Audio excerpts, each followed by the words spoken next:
Okay, here's another book you might like to take a look at for your coursework. It's called The Go-Between. It's by L.P. Hartley. I am showing you the covers of the books because there was never a falser thing to say than you can't judge a book by the cover. Covers can give you a really good indication. And this picture gives you an idea of when this novel is set. It's set in what's the Edwardian period. It's very early in the 20th century. And I think this text is a really interesting one for narration. How the text works is by having what's called a naive narrator. So the story is written from the perspective of quite a young boy who goes to stay with a school friend who's a bit richer than he is and from a different class. And he recounts what occurs, but he doesn't fully understand the implications of what's happening. So that makes it very engaging for the reader. You can figure out more than he can. I think this is a good comparison perhaps with The Great Gatsby, similarly interested in sort of gilded, rich lives, living just before a crash. Here it's before the First World War.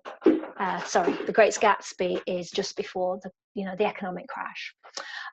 So yeah, I think it's a really nice book. It starts with a prologue in the contemporary world of the writer, who's an old man now.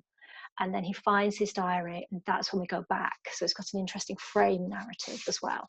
So I shall read this extract for you, give you a taste of it.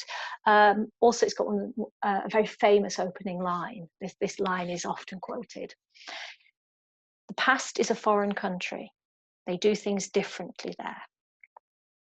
When I came upon the diary, it was lying at the bottom of a rather battered red cardboard collar box in which as a small boy I kept my Eton collars.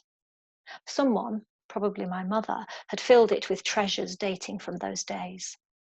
There were 2 dry, empty sea urchins, 2 rusty magnets, a large one and a small one, which had almost lost their magnetism. Some negatives rolled up in a tight coil, some stumps of sealing wax, a small combination lock with 3 rows of letters, a twist of very fine whipcord, and 1 or 2 ambiguous objects, pieces of things of which the use was not at once apparent. I could not even tell what they had belonged to. The relics were not exactly dirty, nor were they quite clean. They had the patina of age, and as I handled them, for the first time for over 50 years, a recollection of what each had meant to me came back, faint as the magnet's power to draw, but as perceptible. Something came and went between us, the intimate pleasure of recognition, the almost mystical thrill of early ownership, feelings of which, at 60 odd, I felt ashamed. It was a roll call in reverse. The children of the past announced their names, and I said, "Here." Only the diary refused to disclose its identity. My first impression was that it was a present someone had brought me from abroad. The shape, the lettering, the purple limp leather curling upwards at the corners gave it a foreign look, and it had, I could see, gold edges. Of all the exhibits, it was the only one that might have been expensive.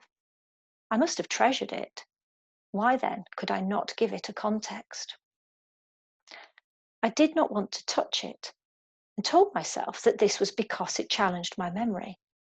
I was proud of my memory and disliked having it prompted.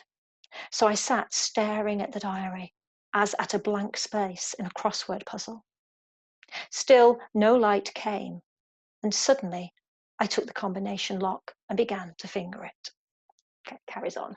But you can, I hope you can see, there's very subtle symbolism and imagery in there. So the idea of the magnets, he then uses as a symbol for how objects from the past have this sort of magnetism.